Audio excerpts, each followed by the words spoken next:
Wabarakatuh. Waalaikumsalam warahmatullahi wabarakatuh. Yang saya hormati Bapak Ibu peserta orientasi P3K pada kesempatan kali ini yang berbahagia.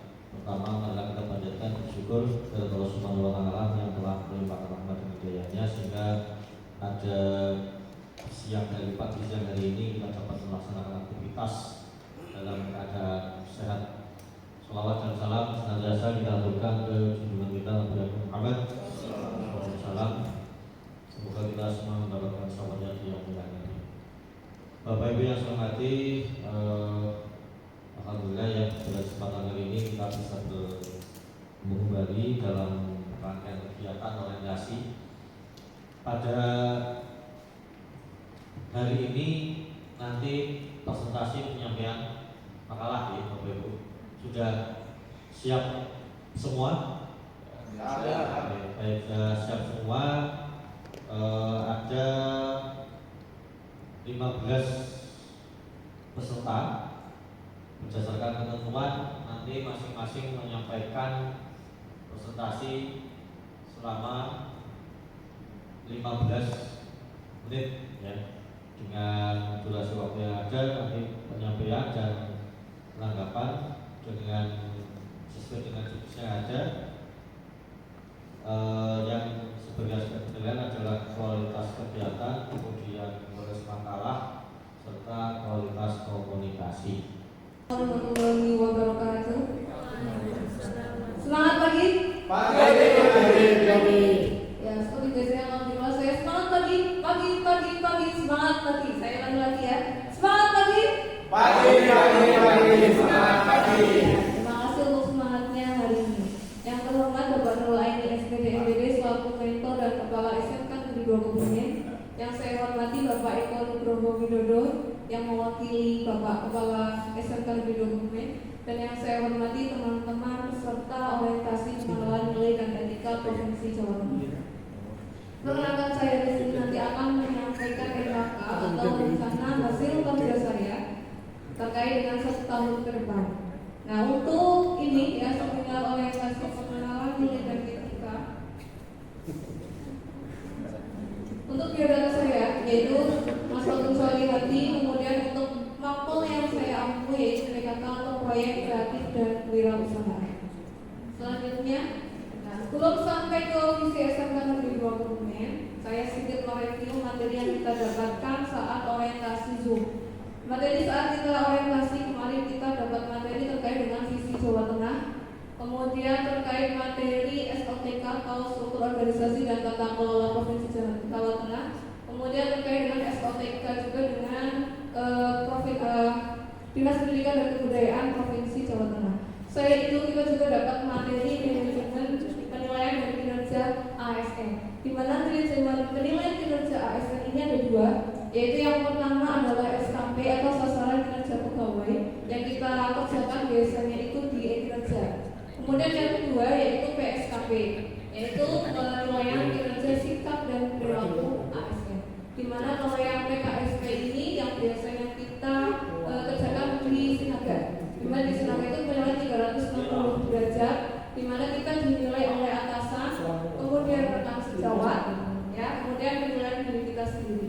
Nah, untuk yang pertama yang tadi SKP sasaran kinerja pegawai, ya ini tidak lepas dari visi Jawa Tengah. Dari visi Jawa Tengah kemudian di-breakdown lagi ke visi Dinas Pendidikan dan Kebudayaan. Dari Dinas Pendidikan dan Kebudayaan kemudian di-breakdown lagi ke visi sekolah. Ya, ini di-breakdown lagi ke visi sekolah. Dan ini nanti kita breakdown lagi ke misi dan tujuan sekolah.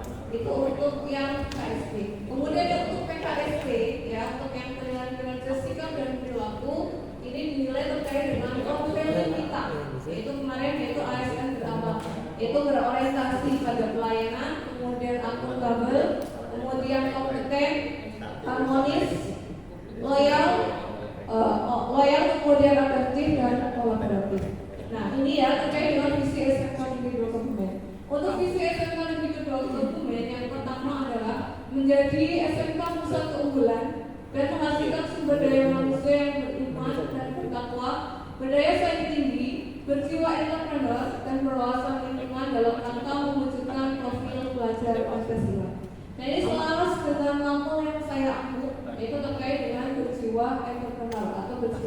wirausaha, yaitu selaras dengan nama saya yaitu proyek kreatif dan wirausaha.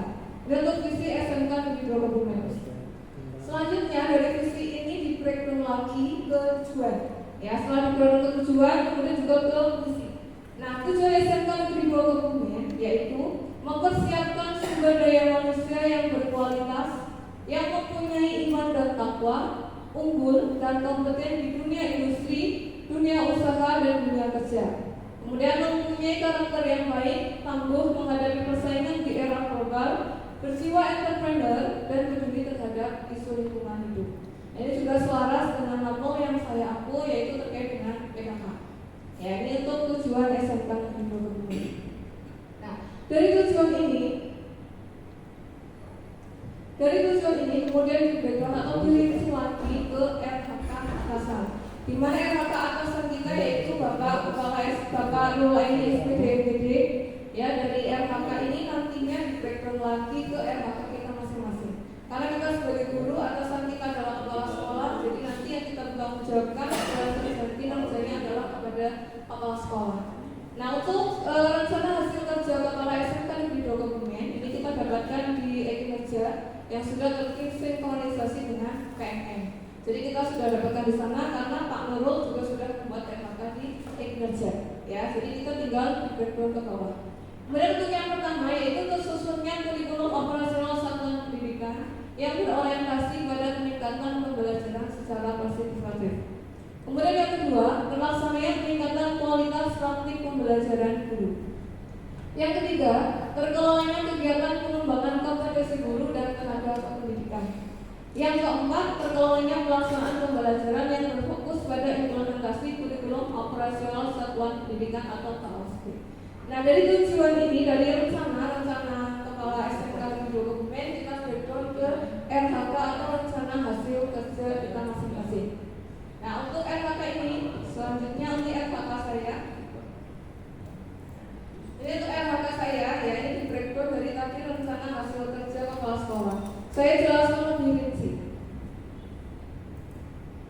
Nah, untuk yang pertama, ini RHK yang pimpinannya diintervensi yaitu tersusunnya kurikulum operasional satuan pendidikan yang berorientasi pada pembelajaran secara partisipatif. Nah, ini untuk RHK dari atasan. Kemudian rencana hasil kerja saya, ya, yaitu tersusunnya dokumen perangkat pembelajaran berupa analisis minggu efektif, prota, promes, CP, ATP, modul ajar dan administrasi guru lainnya pada tahap perencanaan pembelajaran. Ini untuk RHK-nya. Selanjutnya, untuk aspeknya. Nah, untuk aspek kuantitasnya, indikator kinerja individu itu jumlah dokumen yang terkumpul. Nah, saya merencanakan targetnya itu adalah satu dokumen, di mana dokumen ini nanti ada modul ajar atau perangkat pembelajaran PKK kelas 11 dan kelas 12. Kemudian untuk aspek kualitas.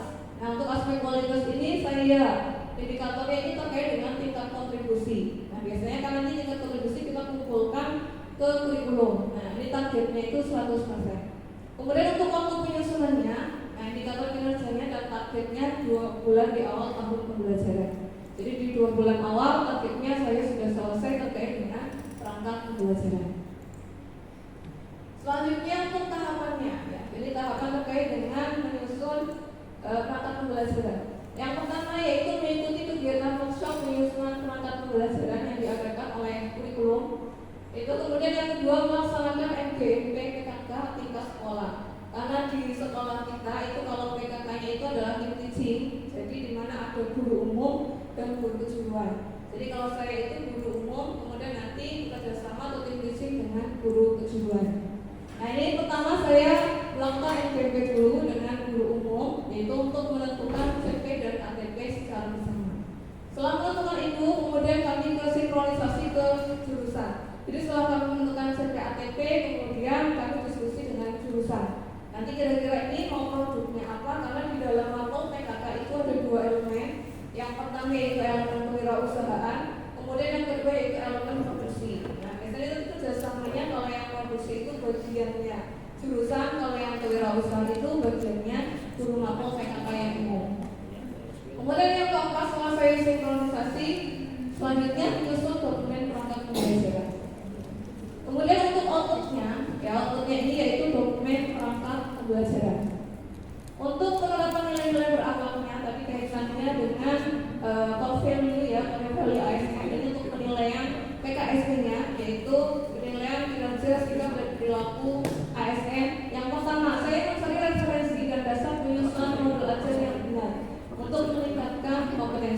Ini kaitannya dengan ASN yaitu kompeten. Kemudian yang kedua, saya mengumpulkan dokumen perangkat pembelajaran dengan tepat waktu. Jadi saya mengusahakan ketika jadwalnya dikumpulkan, saya sudah mengumpulkan. Ini termasuk loyal. Kemudian yang ketiga, saya membuat modul ajar dengan memperhatikan pembelajaran yang berpusat pada siswa. Karena kaitannya dengan kurikulum merdeka, apapun yaitu guru itu untuk siswa dan siswa. Ya, jadi kaitannya dengan berorientasi layanan. Kemudian yang keempat, yaitu saya berdiskusi dengan rekan sejawat. Tadi saya diskusi dengan guru mapel PKK umum, kemudian saya diskusi dengan guru mapel kejuruan. Nah, ini untuk beralatnya adalah kolaboratif. Ini untuk RHK yang pertama. Rencana hasil kerja ini tadi yang RHK-nya dari Pak Kepala Sekolah, yaitu terlaksananya peningkatan kualitas praktik pembelajaran.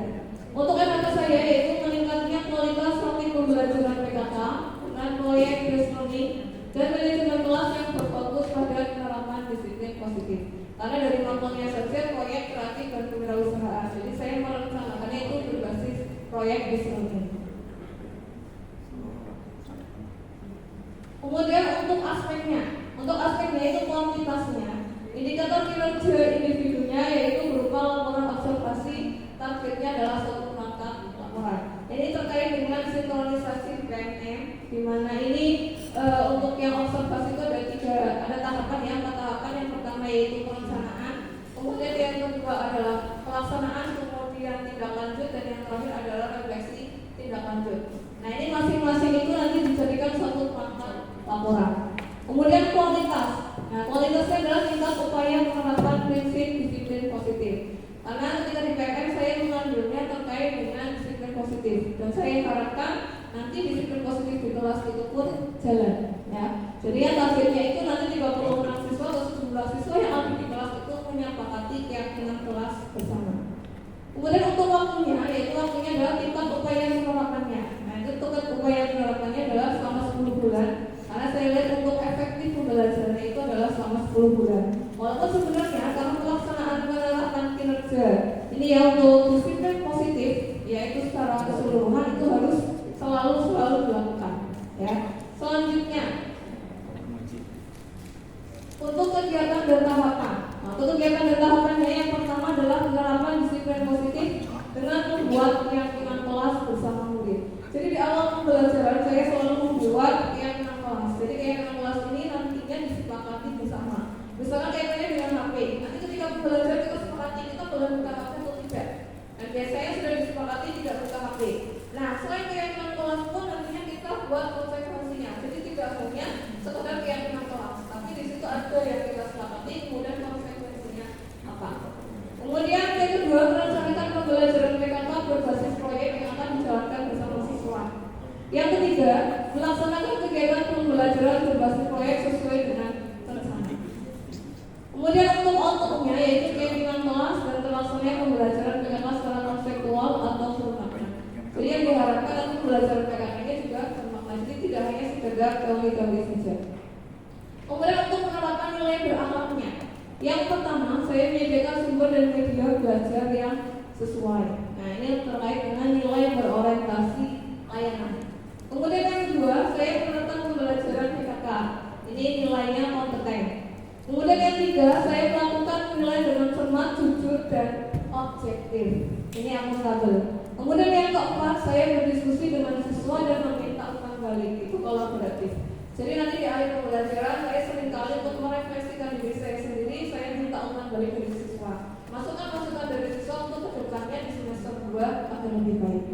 Kemudian RHK yang ketiga, rencana hasil kerja pimpinan yang diintervensi, yaitu terkelolanya kegiatan pengembangan kompetensi guru dan tenaga pendidikan. Untuk RHK-nya yaitu meningkatkan kompetensi melalui peran sebagai peserta berbagai praktik baik yang diselenggarakan oleh komunitas belajar. Kebetulan saya ada di Pokja Komunitas Belajar. Kemudian untuk aspek kuantitas indikator kinerja individunya itu berdasarkan jumlah kegiatan. Kemudian targetnya 2 kegiatan, ini 2 kegiatan, kalau 1 sertifikat itu 4 CT, kemudian kalau 2 sertifikat berarti 8 CT. Kemudian untuk aspeknya yaitu kualitas, tingkat kesesuaian kegiatan pengembangan mendapatkan 2 sertifikat sesuai dengan kompetensinya. Karena terkait dengan komunitas belajar itu memang yaitu keperluannya yang murid dan murid. Jadi nantinya akan belajar kita berpusat kepada siswa. Kemudian untuk waktu, kurun waktu pelaksanaannya adalah 10 bulan. Ini kaitannya dengan tadi minggu efektifnya. Jadi saya targetnya adalah 10 bulan. Dan tahapan. Untuk kegiatan dan tahapan yang pertama yaitu mengikuti komunitas belajar. Di komunitas belajar SMK Negeri 2 Kebumen diberi nama dengan berkobar atau tombol berkobar. Kemudian yang kedua mendapat kegiatan berbagi praktik baik. Kemudian yang ketiga mengikuti kegiatan praktik baik yang dilaksanakan oleh komunitas belajar, yaitu komunitas belajar berkobar. Kemudian untuk output kegiatannya yaitu sertifikat berbagi praktik baik dan penerapannya kepada siswa. Jadi tidak ada manfaatnya kalau kita hanya mengikuti tapi tidak kita terapkan. Kemudian untuk penerapan nilai berakhlaknya, yang pertama saya mengikuti kegiatan dengan jujur, tanggung jawab, dan disiplin. Ini adalah nilai ASN berakhlaknya adalah akuntabel. Kemudian yang kedua, saya meningkatkan kompetensi dengan mengikuti kegiatan berbagi praktik baik. Ini adalah kompeten. Kemudian yang ketiga, saya menghargai setiap orang apapun latar belakangnya. Jadi ketika nanti di komunitas belajar ada narasumber, saya menghormati itu masuk ke harmonis. Kemudian yang keempat, saya menerapkan ilmu yang didapatkan di dalam pembelajaran. Jadi dari hasil berbagi praktik baik, kemudian saya terapkan di kelas itu masuk dinilai ASN adalah atraktif. Ya, sekian presentasi dari saya. Sebelum saya tutup, ada sedikit pantun. Ya, mau kerja tapi ngantuk biar. Ngopi dulu biar semangat. ASN berhalang itu hebat, tapi kan dia butuh istirahat. Terima kasih dari saya. Wassalamualaikum warahmatullahi wabarakatuh. Secara runut apa yang telah panjenengan tadi sampaikan semua, ternyata Bapak Ibu ini luar biasa sekali, di mana RHK rencana yang akan dilaksanakan ini atau yang mungkin sudah dilaksanakan ini cukup luar biasa, dan mestinya implementasi ke depan itu betul-betul terrealisasi secara nyata dan konkret. Sebagai contoh yang cukup luar biasa susahnya ketika kita menerapkan disiplin positif, di mana ada suatu kesadaran tindakan yang dilakukan oleh siswa untuk mentaati atau melaksanakan suatu tindakan tanpa adanya paksaan, hukuman, dan reward.